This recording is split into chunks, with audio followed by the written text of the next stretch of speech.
Hey everyone, welcome to episode 117 of the Fitness Devil podcast. Today's guest is Christian Thibaudeau. We brought him back to chat with us. We get into how he safeguards his personal productive time and still responds to the messages that he gets. He goes into detail about how he exposed Game Changers, the now famous vegan documentary, and how they cherry-picked a lot of information and combating the emotional appeal of the movie against a lot of the other articles about it that have been more scientific breakdowns. And we get into a lot of sports psychology and a lot of the neuroscience behind sports performance and how it may apply to everyday people as well. Stay tuned and enjoy. Shut up and sit down.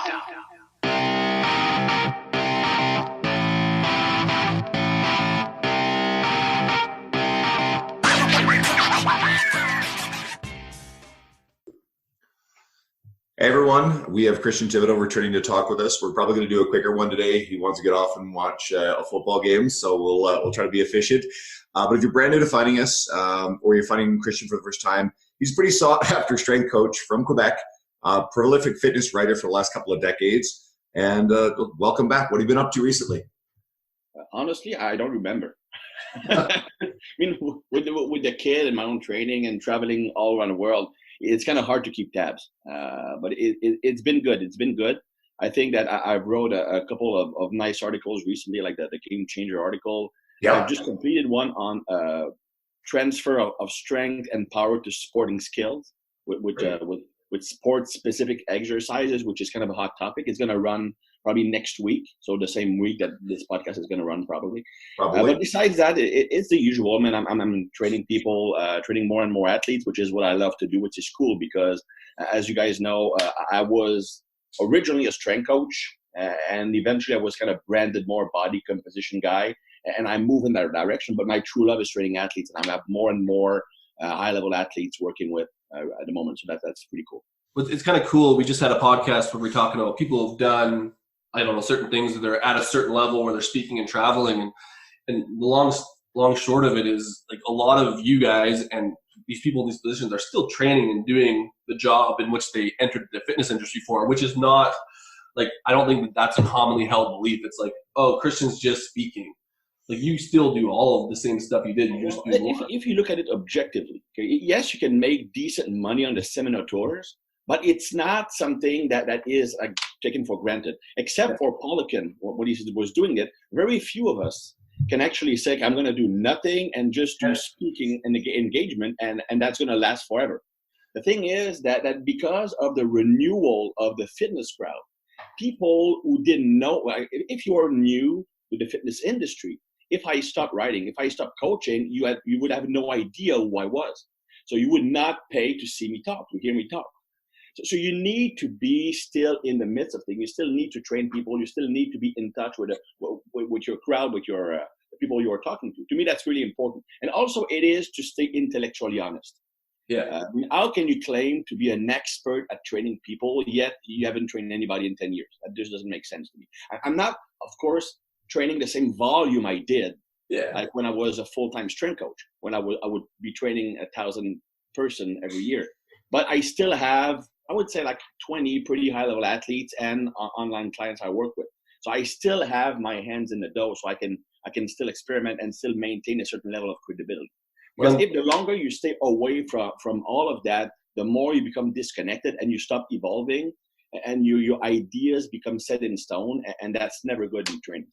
And I kind of even alluded to it just because I know a lot of people on the circuit is just like, you're not making millions of dollars speaking. Like, you get your fees, and depending on if you run the event, but like, it's not like it only amount, especially if you don't travel that much. Like, let's say you do 10 events, like that's a good income, but it's like you still need other shit for a lot of people. We just don't know that.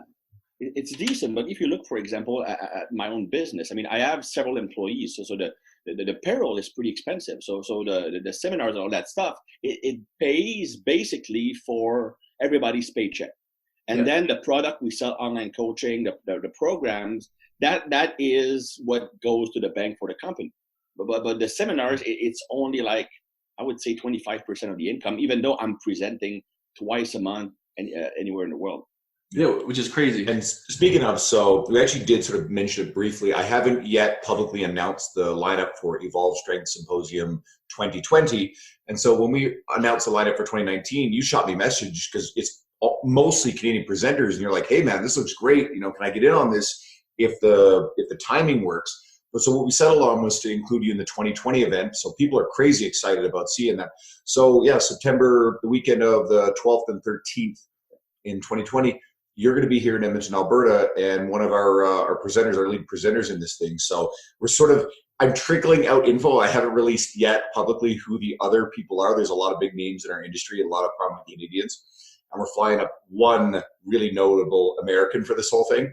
But we're really hoping to put off a crazy event. We had 107 people attend last year, and we're hoping, I want to double it this year at the very least. So we're really excited about having you out for that. Well, I'm just happy to still be considered Canadian. So to me, that's a big thing. Yeah, like honestly, like it's interesting. Like how many people don't understand? Like I would understand it because you're French Canadian, so like it's quite obvious. There's not many people with your accent, but like they probably think you're American because of T-Nation. Yeah. Well, it's funny because I often get messages on Instagram, on Facebook, clearly by someone from France. And even if the name didn't give it out, the quality of the English would tell you that person is either from Zagreb or from France. So I answer to them in French, and they're like, what just happened here? Is that Google Translate or anything? Because, of course, the French-Canadian French is much superior to the French from France, which sound kind of pussy-ish. And you know Philip, and he was basically saying, because he's in speed skating and goes, and he's like, in France, they fucking like put their nose up to you guys because like you're a less superior French breed. Dude, the French we are speaking is actually the royal French. What actually happened is that when the people from France moved to Canada to migrate here, it was from the era of the royalty, right? And what happened is when they had the French Revolution, they wanted to create a separation between the royal era and the Republican era. So they actually changed the linguistics. So, and it evolved into the French they have right now. But the French we have, because we were secluded in North America, it maintained pretty much the same type of French as they had in the royal era. So we actually are the true French. They have the novel one, the one that is. Try explaining that in France. They'd probably like tell you fuck off. I tell it at every one of my seminars. I start every seminar by saying sorry for the accent because we have an accent and they don't, according to them. I couldn't find a translator. By the way, we speak the real French, and then I perfect. I'm sure like they like are okay with it because they paid money, but like secretly they're probably like, "Fuck, well you paid money to this guy." Christian's wondering why he's never invited back to these things. All right, so you posted something recently. Just because just one more point about that is every time I go traveling in France, if you go to a shop or to the airport, you ask a question, they always answer to me in English, always. And then I will respond still in French, and they still try to speak English to me. Like, dude, my French is a shit ton better than your English. So let's just speak French, right? That's so disrespectful, but awesome. It's just like, listen, you're not French. No. So I actually zeroed in on a post you made recently. So it was your birthday, and you know it's not a big deal to you. You said that you didn't even remember how old you were. You had to double check. Yeah. But you said you posted feeling like crap because there just isn't enough time to respond to everyone who wish you a happy birthday, which goes in the fact you have a large following. You're just talking about coaching people and taking care of your business and speaking. So how do you manage like interacting with people, responding while safeguarding your own time to be both productive and have like family time and things matter? I'm going to go back in time for that one. Because my answer is actually probably the reason why I became a fairly successful fitness writer in the first place. When I started writing for T-Nation, back in 1995 or something, maybe 1998 or something like that, they had online forums, kind of like they do now, but like much more rustic, of course. Yeah. And I was the only author who would actually spend like 3 hours a day on the forums answering everybody, just because I love that shit. I just love talking to people. And because of that, I created a pretty strong bond with the readers. And if there's an advice I can give to coaches is, building strong relationship, being available, being someone who's approachable is likely one of the best weapons you have when it comes to become well known. Now, even today, I mean, lots of time, but have periods in my day where I will be on social media. And it's actually fairly easy now to stay in contact with people because we have social media. I mean, I'm spending time on Facebook and on Instagram anyway, a few hours a day, because I need to manage my accounts, right? I do most of that shit myself. I do have 2 girls who help with social media for the publicity, which I hate doing. But all the personal posts, it's all by me. All the training videos, it's all by me. And I'm the one who answers to all the questions. I will randomly have people ask me questions, and I pretty much always answer to everybody who sends me a message privately. In fact, several times, especially if it happens to be a private message on Facebook, I will actually call the person by messenger instead of reply, because it's not because I'm a good guy. I'm just super lazy. So if you ask me a question of, well, what's the effect of, let's say, overtraining on dopamine levels, for example, okay, I'm not going to type a wall of text. I'm just going to call you up. So I'm going to call the person that is in shock all the time. But I have some great conversations there. And that's great for building. I mean, you have a fan who sends you a question, right? And you call him up. How long will that person be a fan, do you think? It's going to be a lifetime fan. It's like the biggest event in his life. I'm not that important, but it's still pretty cool. And just last week, I actually called up a guy who asked me a question about overtraining. And turns out that the guy is an Olympic hopeful for the javelin throw in Ireland, and he wants me to train him just from that call. It's funny, you're saying the same things that Jordan Syatt said on our podcast just a couple of weeks ago, where he will get into messages. He actually calls people, and he's gotten clients from it, but he sees it as something that can really make a big difference. And you're cementing something really meaningful to that person. You're right. They're reaching out to you. There are hundreds of strength and conditioning coaches, if not thousands, lots of people both established and emerging in the fitness space. And yet that person follows you and asks you because you were the expert that they were interested in getting the answer from. So you're special and meaningful to that person. If you turn around and make that effort to call them, holy shit, you're right. It is going to it is going to be memorable to them. Dude, I was presenting at the Swiss Symposium in 2018, and a guy came to me and he said, I want to personally thank you because like 15 years ago, I sent you an email and you sent me like this long ass answer. And that actually what got me into strength coaching. And then the guy worked for Jody Franco, and now he has his very successful business himself. Wow. These stories are pretty cool. I have 2 clients I worked with 20 years ago that are now extremely successful strength coaches. So these are the kind of stories that I love. There's no financial reward to that, but knowing that you had an impact on somebody, either in their own training or in their career, that's just shocking. Well, it's like I've often said, I've been reading T Nation for a little over a decade. I've worked in the industry for 9 years, and you're one of the authors that obviously stood out. You're prolific writing for it. And then, late last year, I was asked to start contributing to T Nation. I started writing for them in February of this year. And, you were part of what influenced that and influenced my career and how I work with my clients, over the last 9 years. So that stuff has a big impact on other people. Well, I guess that not every story can be a success story. Sorry. You've been doing it for a while. It's just interesting because, well, we talk about the fitness industry, and like you said, you're not that big, like in the big scheme of like superstars and movie stars. But like in terms of like big timing people and stuff, like you've never gotten to that point. It doesn't seem like things have changed. You know what I mean? Like you're still the same dude that you were, probably because you didn't let it go to your head. Like, you know what? I actually let it go to my head when I first started. Okay, yeah, that makes sense. I got put back into my place really fast by my best friend. Okay? Yeah. What happened is that actually I got, it's quite funny. I got the initial T Nation gig. Yeah. I actually kind of lied to them to get the job, saying I'm a prolific strength coach. I just finished writing a book. But I started working on the book, but it was going to be self-published. So I didn't have any credibility. But I sent article after article after article, and they kept publishing them. So eventually, I actually I was still living at my parents', right?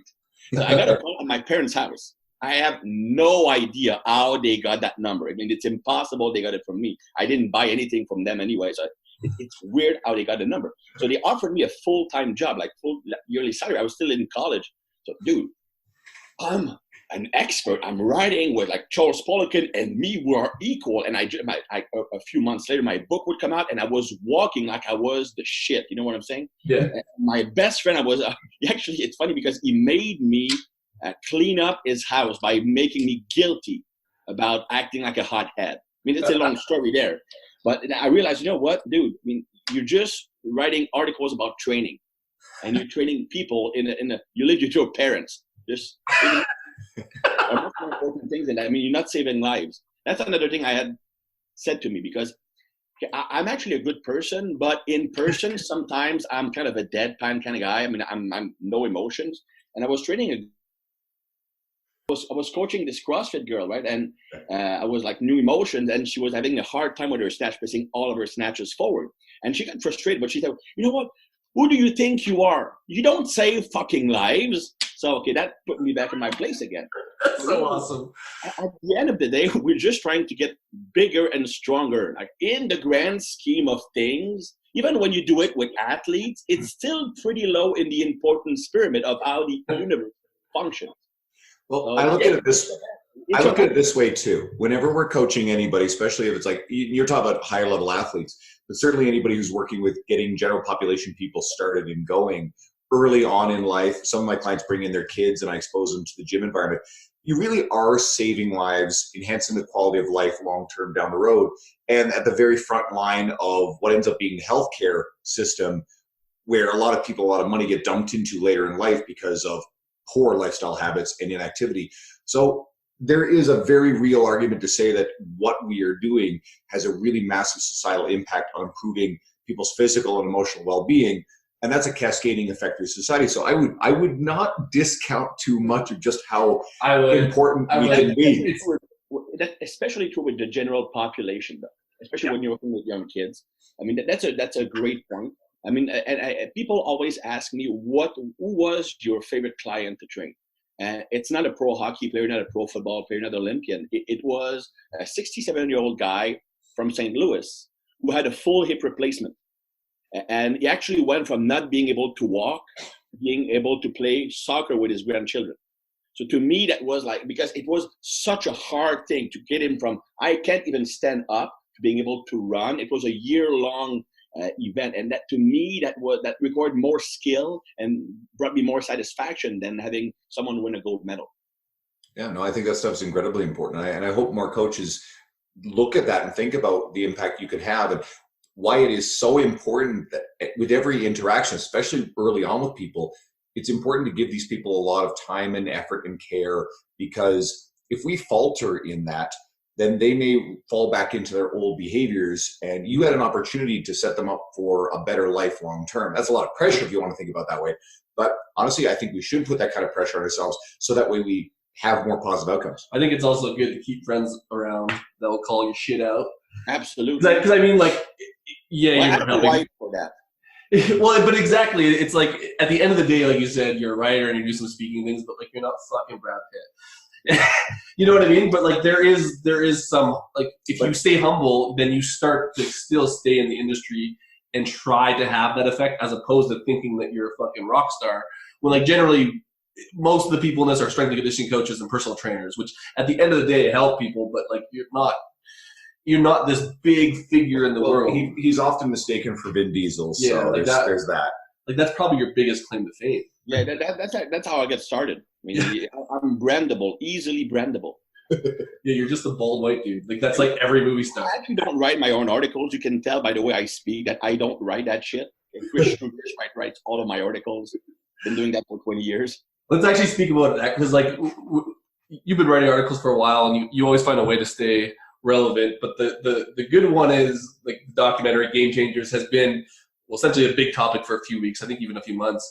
And you basically came in late with a Hail Mary with the T Nation article, just exposing the bias and the flawed arguments within it. So would you explain some of the major issues and then give an honest, evidence-based perspective on vegan nutrition? Basically the real talk situation on this film. Because the way the article was written is that I actually on purpose stayed away from the science. Yeah. Because there tons of people did an amazing job completely destroying that film from a scientific angle. So I'm not just going to write another long, boring scientific article. So it was more of I wanted to talk about the strategies, the methods they use to try to convince people, which to me is pretty much the same as the Soviet Union propaganda machine.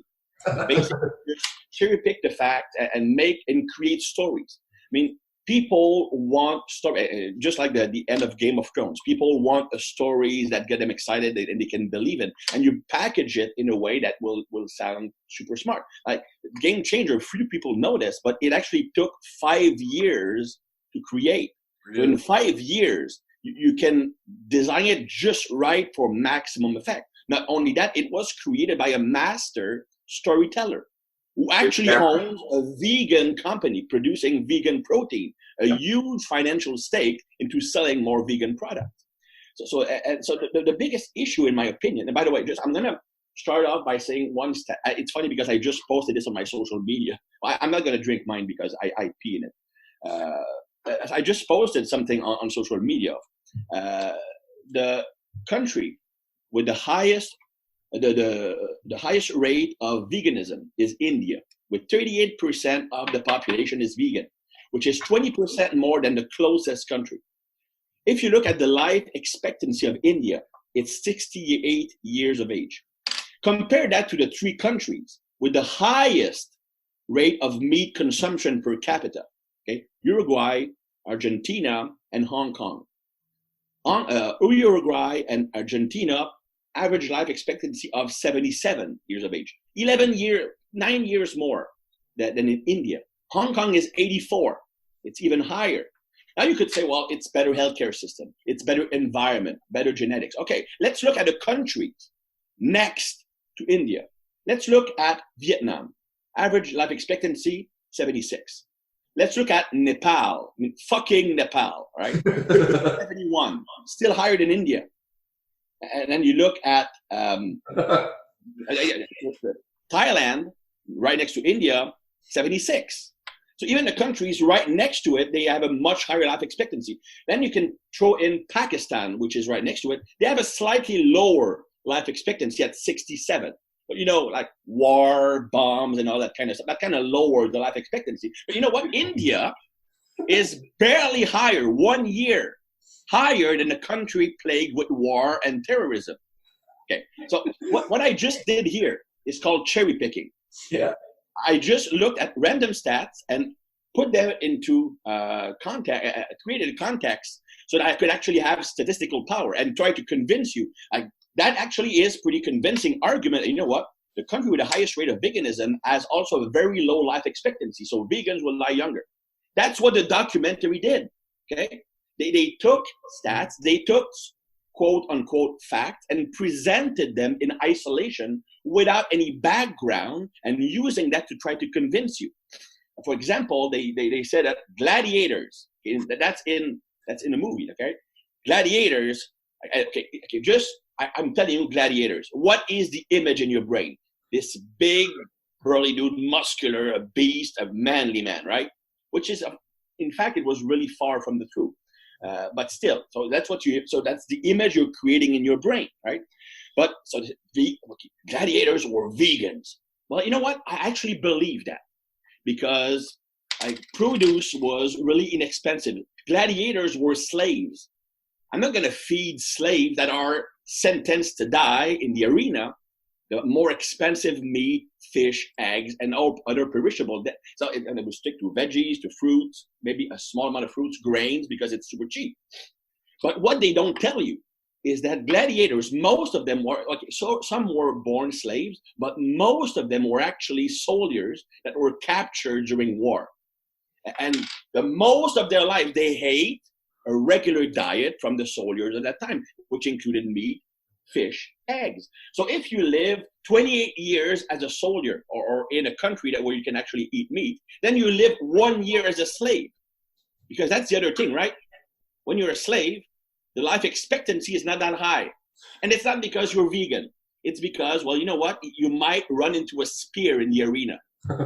So you might spend 1 year of your life eating a vegan diet. So all of the bone density that they quote in the documentary, higher muscle mass. It all comes from the way they were eating prior to being gladiators, because they spent most of their life eating an omnivorous diet. Okay, that's just one example. Other example, because what they did was just trying to create an emotional response. Yeah.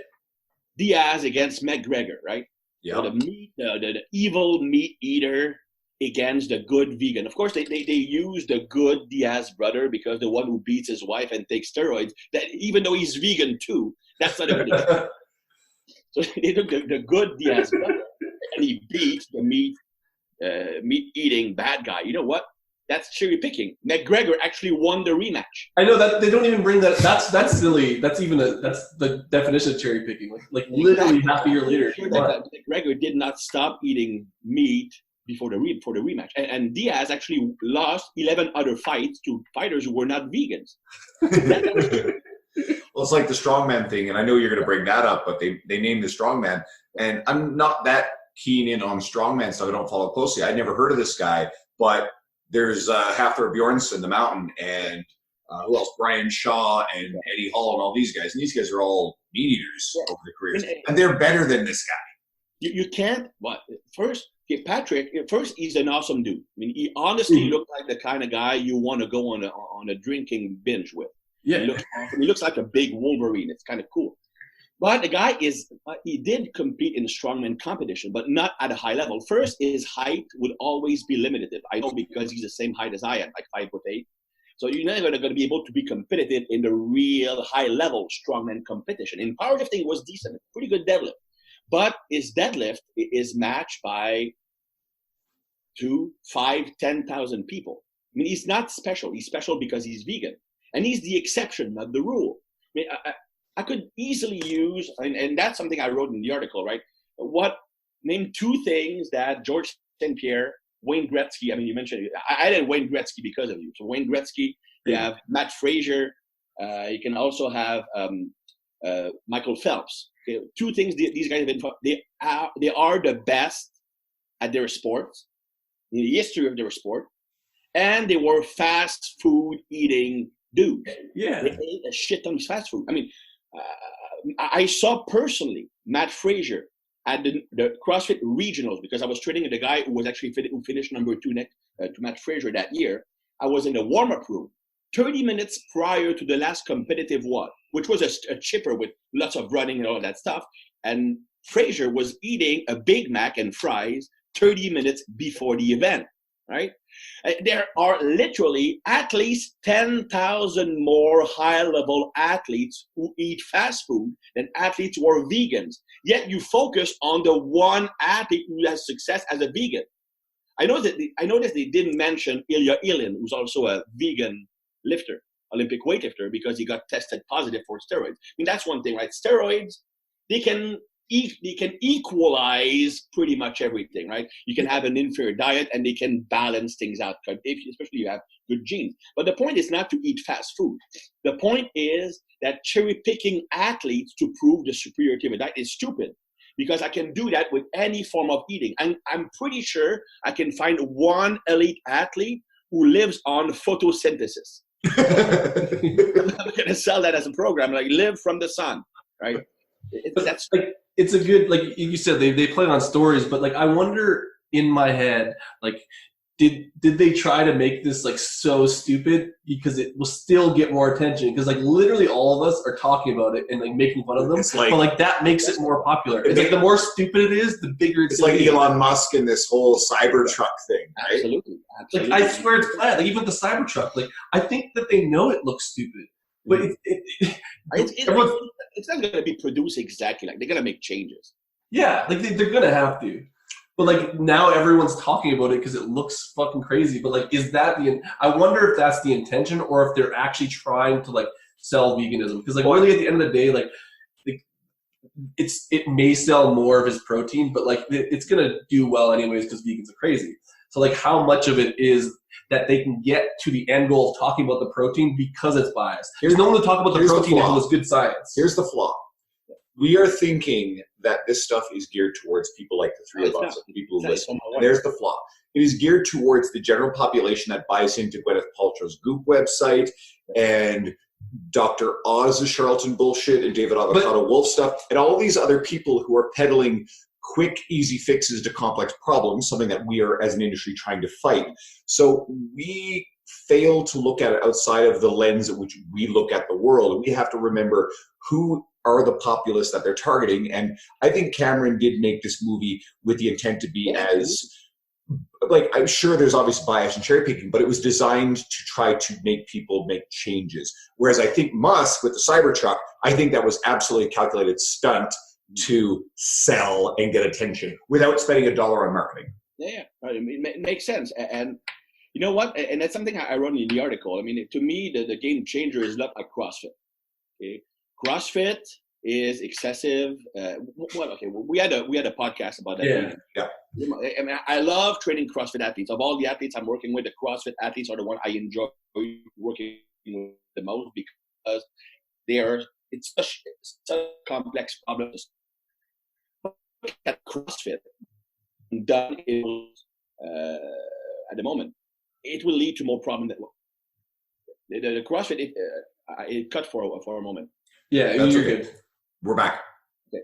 So if you look at CrossFit, the way it's done in the normal box with average population, the fact is that most who get into it are not prepared for it.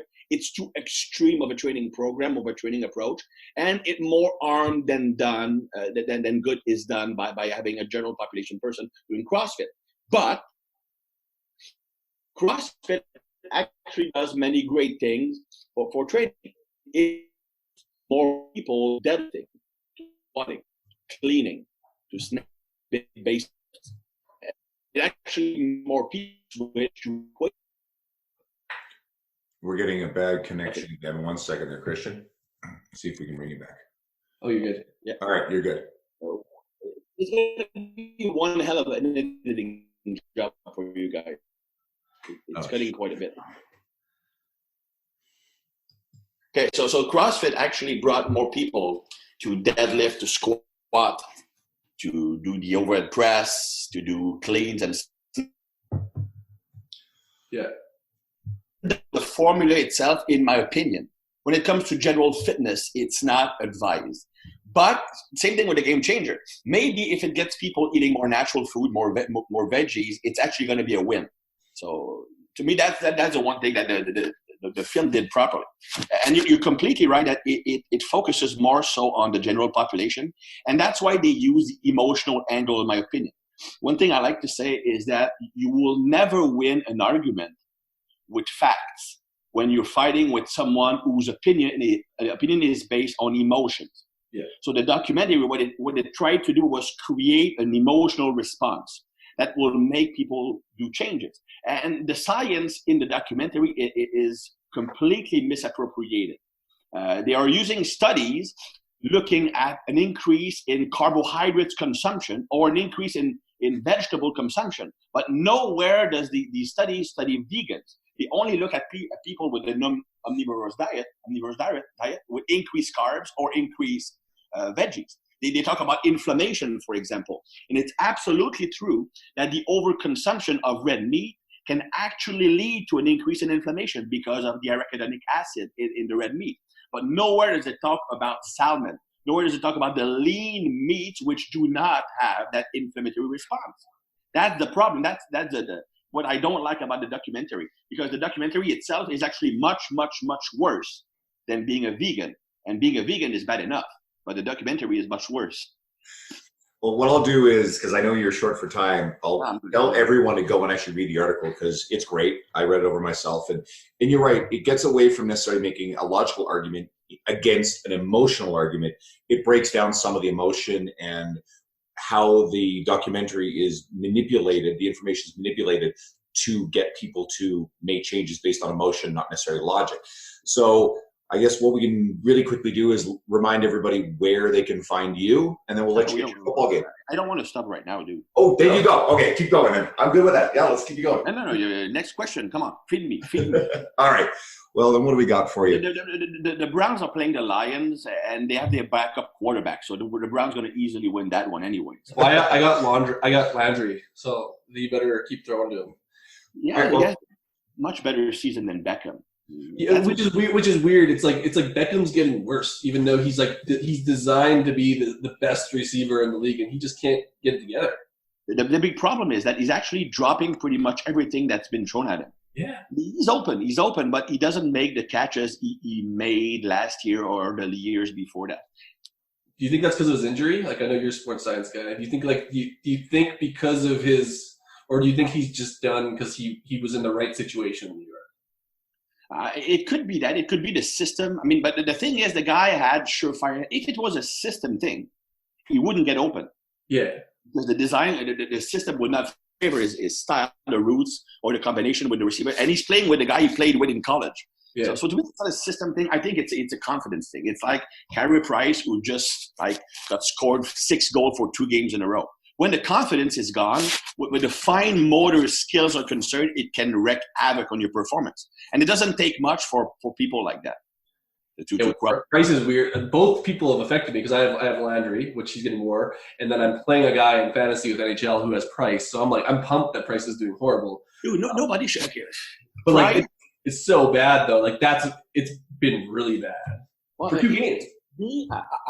Price is somebody you should never get in your pool because from a personality standpoint, the guy, people misread Price. People think he's super calm, super confident because there is no emotion. He's like the Iceman.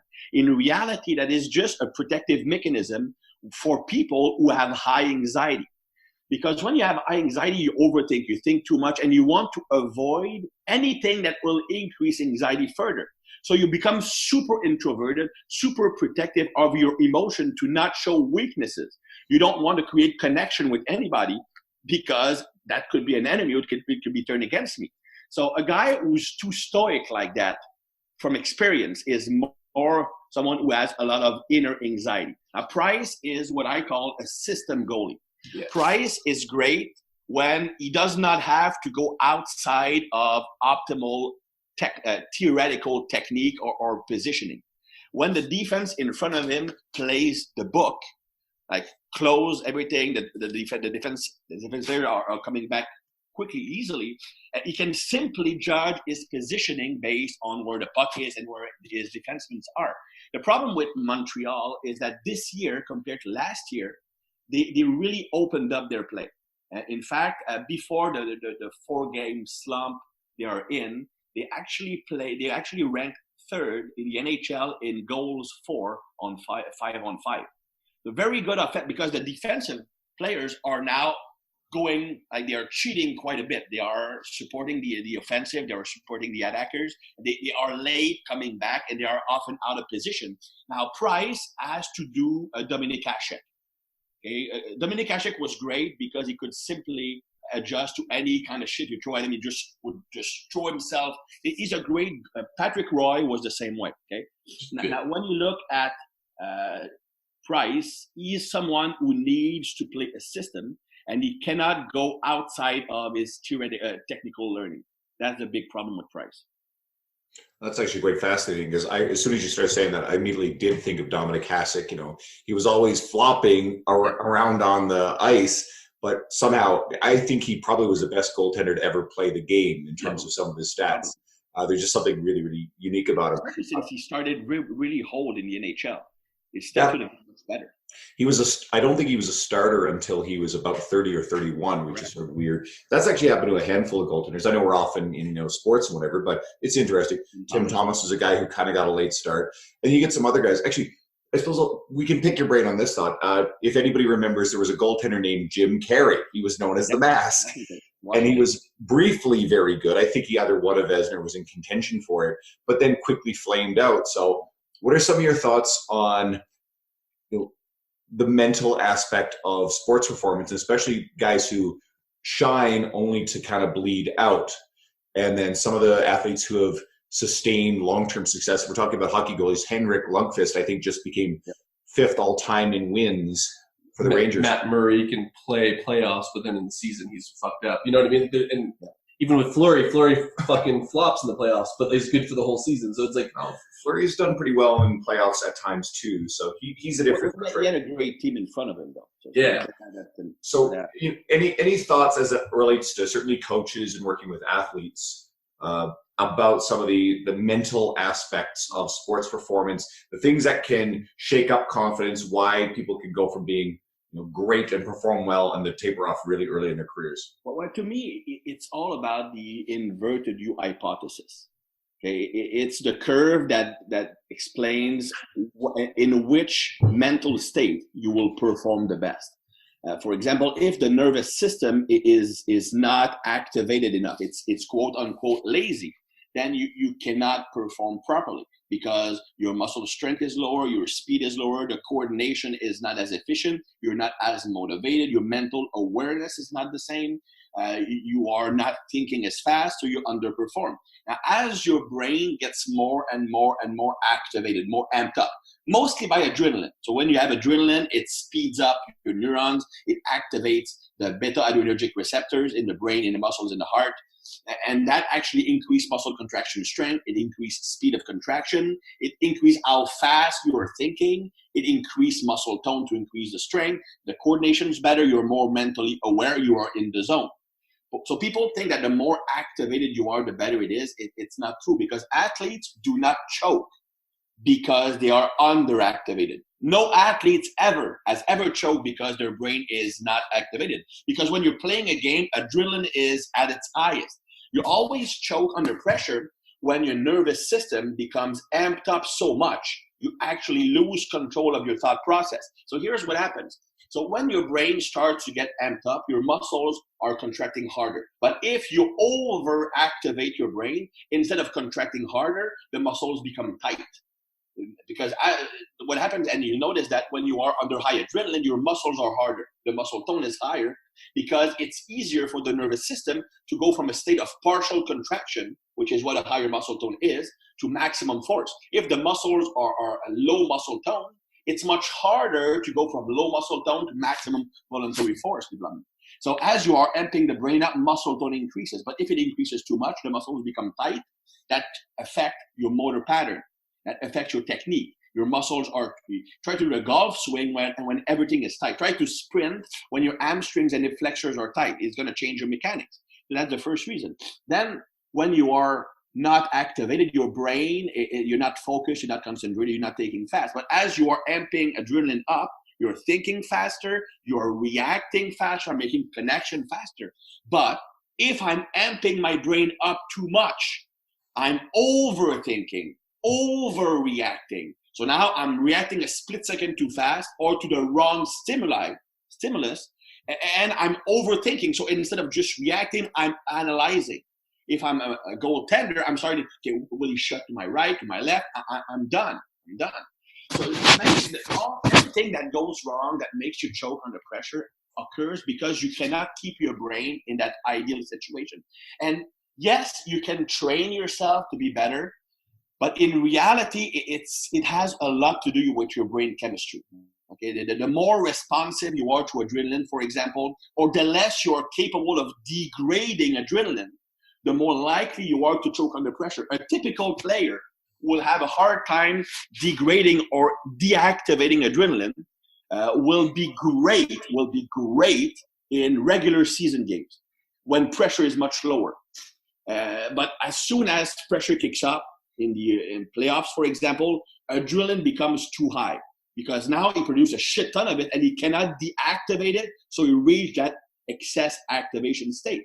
And that is highly genetic. It has to do with the catechol O-methyltransferase enzyme, the COMT. And depending on your genetic makeup, some people have a COMT enzyme that is very fast at inhibiting or deactivating adrenaline. It's called fast COMT.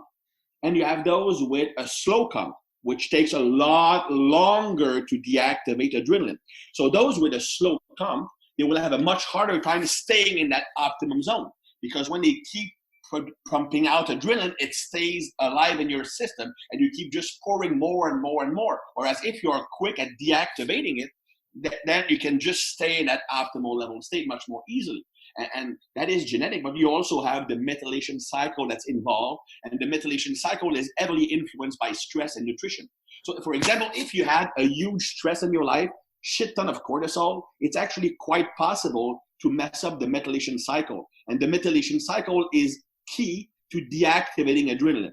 The way it works is that you need a metal to be able to deactivate adrenaline. COMT works along with a metal to bind it to adrenaline to make it inactivate itself.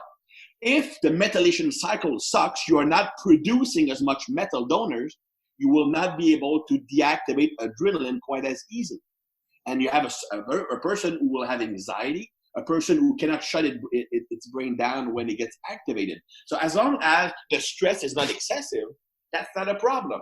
But if you're in the playoffs and everything is on the line right now, you will have the overreaction, the overthinking, the muscle tightness that affects you. I guess this also probably applies to people in everyday situations that are high stress, obviously frustrations in traffic or conflict with other people. Low sleep, don't eat right. And those things are going to only exaggerate these problems. Do you have any practical takeaway to help someone who maybe does have a hard time with this? Well, with the general population person, it's kind of easier because you can just find what your triggers are and just try to deal with them, or try to, like, I don't want to sound too zen here, but change your perception of stressful situation.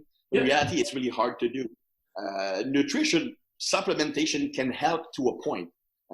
For just making sure that the methylation cycle is optimal. For example, if your methylation cycle sucks, you will lack methyl donors, then you can supplement with SAMe, for example, which is the end product of the methylation cycle, which will give its metal to help alleviate the problem.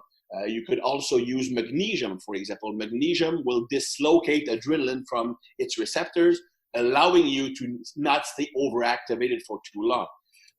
Eating carbs can actually also reduce cortisol. So it's kind of hard to deal with because it's highly based on genetics. I mean, we will not all be Alexander Ovechkin. Okay, not everybody can, or Maurice Richard. We cannot all be great under pressure. There's a big genetic component to that. I mean, you can optimize yourself, but I mean, these guys are the way they are for a reason, and it's the way their brain is programmed. Because when you look, it's not just a social thing, because tons of kids had the exact same childhood or experience as Ovechkin, but they are not all Ovechkin. Yes, there's the physical component to it, but from a mental standpoint, yes, your life experience can play a role, but it's highly genetic. This is actually a good question for you, because your role in psychology seems to be a big thing. I was talking with Travis Mash on the weekend when we were in Jamaica for the project that we kind of talked to you about, but long story short is with a lot of his athletes that have problems performing, he's found that sports psychology has been that X factor. So like the problem with sports psychology is it hasn't been important until like fairly recently. Otherwise, like in secret, some teams have it, but like what's the role in, I guess, sports psychology now in terms of, because now there's a lot of money in sport, which in the past there hasn't been in terms of the importance of it. My father actually for a while was one of the first sports psychologists. Yeah. He worked with a collegiate basketball team when he was starting out as a psychologist. And I think that you're right. Most players don't want to publicize it, or most teams don't, right, because it's kind of like saying you have a problem and it makes you look weak. It's still a very much of a macho milieu. To me, the way so sports psychology can definitely help, but it will not solve everything. Okay, it cannot solve the genetics you have. It cannot solve the brain chemistry you have. However, what it can do is decrease the negative emotional load of an event. And the less of a negative emotional load that event has, the less of an adrenaline response you're going to get to it. Because adrenaline, in reality, it will be triggered by cortisol increase. The more stressful an event becomes, the more cortisol you produce, the more adrenaline you release. So if you're capable of downgrading how stressful an event is to you, you produce less cortisol, you produce less adrenaline, you're less likely to choke under pressure. So the way sports psychologists work, and I'm pretty sure that even them, they don't know that's how they are affecting the brain, and not just sports psychologists in general. Yeah. Everything they do is simply desensitizing your brain to a stressor. That's all it does. Take, for example, an athlete who choked one time at the World Championship. And since that time, he just cannot avoid choking under pressure. That memory haunts him. Everything is going great, but when he competes, shit happens because of his background. So he will talk about his experience, and he will talk about it. The sports psychologist will listen to him, and then he will try to make that as objective as an event as possible. He will ask the athlete, describe it to me as if you were witnessing it. Okay, describe it to me like objectively, trying to get the emotion out first. The more you talk about something, the less emotionally draining it becomes, or loaded it becomes. And if you learn to see it objectively, and it will give you drills, it will give you exercises to exercise your demons. In reality, it's a placebo. It gives you confidence. Oh, what I'm doing here lessens the emotional load. It actually will do it simply because now you're programming your brain not to see it as negative. So sports psychology simply works by decreasing the emotional load, the negative emotional load of an event. So when you do that, you reduce the adrenaline production, which makes it easier to stay in the optimal performance zone. So let me ask you this then, because this kind of came up too, was so you can do strength training, you can be the strongest athlete, whatever. How important do the neurotransmitters, just because we're kind of on there, is that low-hanging fruit in terms of sport performance? Like, because we talk about the strongest person is going to win, but that's not necessarily true. Like, how much of a percentage does this stuff play in terms of, like, we'll just use powerlifting or Olympic lifting, something where it's objectively measurable? Like, how much of this stuff is the biggest factor? Like, what's the biggest low-hanging fruit? I will say that the more coordination is needed, the higher brain importance becomes. Yeah. Because let's compare two similar sports: powerlifting, Olympic weightlifting. Yeah. In powerlifting, you will rarely choke under pressure. I mean, you can miss your peak because if you miss time your attempt, if you squat too high, if you use too much weight, if your competition, you choke because you are amping up too much before the competition, right? In Olympic weightlifting, because powerlifting, it's fairly low skill. So you're just pulling on the bar, you're just lifting the bar up. So yes, there's a technique involved, but it's not so coordinated, so fine that you can easily perform by Olympic weightlifting, for example. Olympic weightlifting, it's very coordinated. It's also about strength, also about power, but it's very easy to overactivate your brain, and you will miss your lift forward because of that. So there's a definite impact, and the more sprint would be even more so. Like, for example, I mean, I remember that Charlie Francis was asked, why is Ben Johnson bench pressing 425? Why does he need 425 to run fast? And Charlie said he doesn't need it to run fast. He needs it to feel like he can run fast. Yeah. Because if you feel stronger, if you feel more dominant than the other people around you, you have a positive mindset. It's going to affect your performance. So I think that when you look at sports like football, like hockey, basketball, skill sports, I believe that the mental aspect likely is as important as the physical aspect. Well, and it's just going, yeah. Sorry, I was going to say that no one's like really talking about it, because anyone who talks about it is like, oh, you're fucking stupid. Evidence shows this, this, and this, and this. But it's like, even with football, like if you wore a visor and had your bands in the right spot or like the right socks, you felt better and you played better. I can honestly say it's not an N=1 thing. Like everyone who felt good about how they looked played way better. Absolutely. I mean, I used to, when I trained a lot of football players, we always had an arm day. Yeah. Arm day, like it means zero for performance. But if the intimidators are huge, you're going to feel better about yourself. You're going to perform better. And I'm training one guy from the CFL and asked him, what do you guys do in season? So he said, most guys don't even train in season. So it's at that level, it's really because the guys are just, that they have the right mindset. They have natural gift, I would guess. But I've trained guys in the NFL. You would not believe how lousy and lazy they were in the gym. Yeah. Yes, there's genetic speed and strength, but they just have that mindset, that warrior mentality, and they will overcome everything. That's why you have lots of, and as a strength coach, it's actually a hard sell because they can always pinpoint athletes who dominate yet are not the strongest, not the fastest, and they don't lift heavyweight. So how can we sell them? Well, you need to get stronger to be a better player. But most players will get better if they get stronger. But you cannot, if the person has the mindset of a champion, I mean, you cannot train them. You can improve yourself, but it does play a big role. I remember during the 1970s and 80s, well, I don't remember because I wasn't born, but I'm a sports historian, if you want to call it that. Alexeyev, the big Russian Olympic weightlifter, his biggest competitor at the time was a Belgian Olympic weightlifter called Serge Reding. And Serge Reding was actually much stronger than Alexeyev was. Reding front squatted 880. He could incline bench press 500 for reps. He could squat. He didn't even bat squat because he was too strong. The guy was a monster. And in small competition, when Alexeyev was not there, he would beat Alexeyev's score.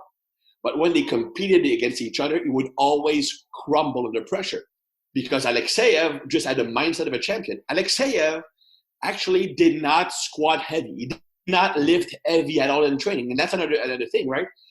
A lot of athletes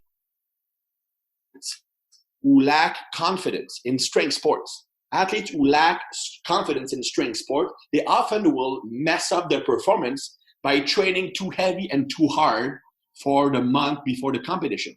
And that's what I did when I competed. I wanted to convince myself I would not choke under pressure. I wanted to snatch my max every workout to convince myself I will not mess up. And because of that, I would desensitize, downregulate my beta-adrenergic receptors, which led to low strength production, low energy, and I choked under pressure.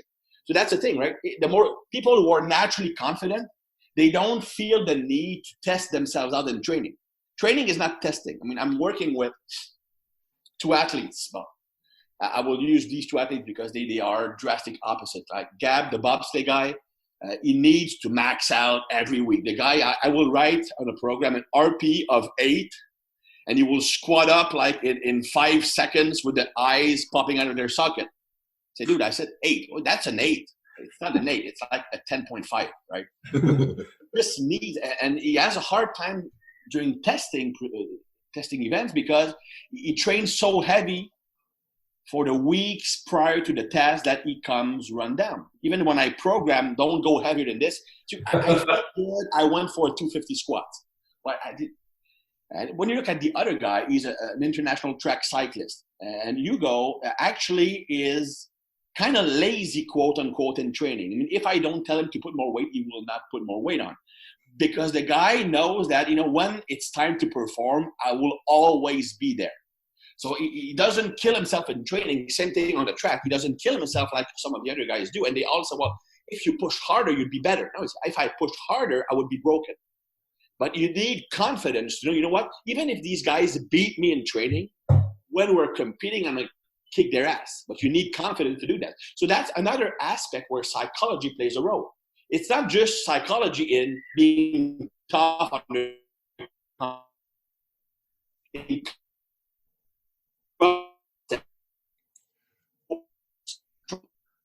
or be the king in the gym. There was this guy was training and he loved to max out in the gym all the time. And I told him, well, you can either be the king of the gym or you can win competitions. If you want to be the king of the gym because every time someone lifts heavy, you need to beat them, you're going to crumble and you're going to crash. If you want to win competition, you need a discipline to follow the program and not kill yourself when it's not the time to kill yourself. This actually is relevant. I'll clue this up because then I'm out of time, but I work with clients who they can't suppress the ego when there's other people around to always push to much more weight and oftentimes not necessarily great form when they're in the gym setting. So that's an important skill to develop, is just to suppress the ego in the gym, to do the training really, really smart so you have longevity. And I can see how that applies to, competitive athletes as well. So like I said, I'm actually out of time, so I got to boogie now. I'll get you to your football game. But we want to still remind everybody where they can find you, because if you can't tell, Christian is beyond passionate about what he does. And if you want to get more of this stuff, you've done other podcasts with us. You've been on Hours together, the actual Fitness Devil official one, and then Dean's side project. You've also been on an episode. We're going to have you back in the future, and obviously we just like talking to you, buddy. Yeah. And then it's also one of the reasons why we wanted you to come down to Edmonton in September of 2020. So if anyone's listening and is thinking about traveling, something like this, you actually get to see Christian present in person and meet him. Although I know you're more all about being up on the stage talking to everybody versus like diving into the crowd and being like hyper social. But still, well, I can be hyper social for the 45 to 60 minutes after the presentation because I'm still on high adrenaline. It's at Swiss Symposium, for example. I did present at Duffin's place, Chris Duffin, last year, and we talked for like 5 minutes. Mm. At Swiss, after my presentation, I was so hyped up. Chris and I spoke for like 3 hours, and he went to my business partner and said, "Dude, where's Christian?" Christian is social when he's on a high adrenaline or on a high beer, one of the two. Well, we'll get you full of some beer for the social afterwards. But so where can people find you? Online? On my website, thibaudeau.com. Instagram is thibarmy, and of course, T-Nation on my forum there, and most of my articles are there also. Yeah, guys, go read Game Changers, that the article that he wrote. That was actually fantastic. Christian, thanks for taking the time to come and chat with us. And we'll have this one up. Actually, I think it's 2 weeks from now we'll be posting it, okay? Shut up and sit down.